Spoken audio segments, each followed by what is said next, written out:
سب سے پہلے آج ہم مریم نواز سے کل کی فلاپ حافظ آباد کی جلسی کے لیے تعزیت کا اظہار کرتے ہیں، ساتھ ہی ساتھ ایک بار پھر سیدھے منہ کے ساتھ جھوٹ بولنے پر ان کو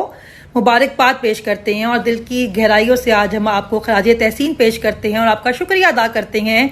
کیونکہ جتنی لگن اور محنت سے نون لیگ کا کنڈا آپ نے کیا ہے اور اپنے والد کی سیاست کا بیڑا غرق کیا ہے، ہم ساری زندگی کوشش کرتے نا تو اتنا بیڑا غرق نہیں کر سکتے تھے۔ تو آج ہم دل سے کہتے ہیں کہ آپ ہی ہماری 12ویں کھلاڑی ہیں اور پوری قوم کی طرف سے آج آپ کو فٹے منہ۔ اور کل میں نے سنا، اسے میں نے سنا نہیں کیونکہ سننا آپ کو دنیا کا مشکل ترین کام ہے، کل میں نے کہیں پڑھا کہ آپ کہہ رہی تھی کہ عمران خان کے بچے جو ہیں وہ لندن بڑے سکون سے رہتے ہیں،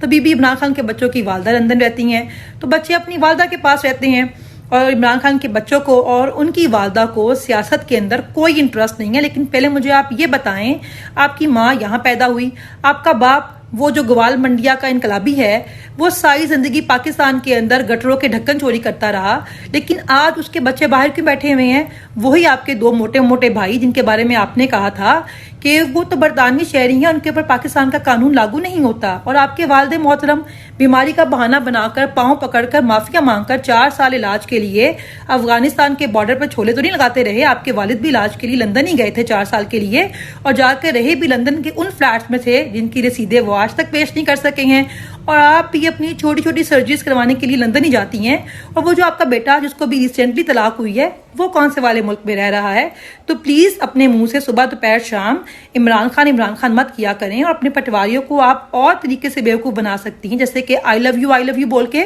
حالانکہ مجھے پتا ہے کہ عمران خان کا نام چھوڑنا آپ کے لیے بہت مشکل ہے کیونکہ آپ کو آبزیشن ہے عمران خان کے ساتھ، لیکن تھوڑا سا خیال بچائے صفدر کا کر لیں، بیچارہ مسکین سا تو ہے۔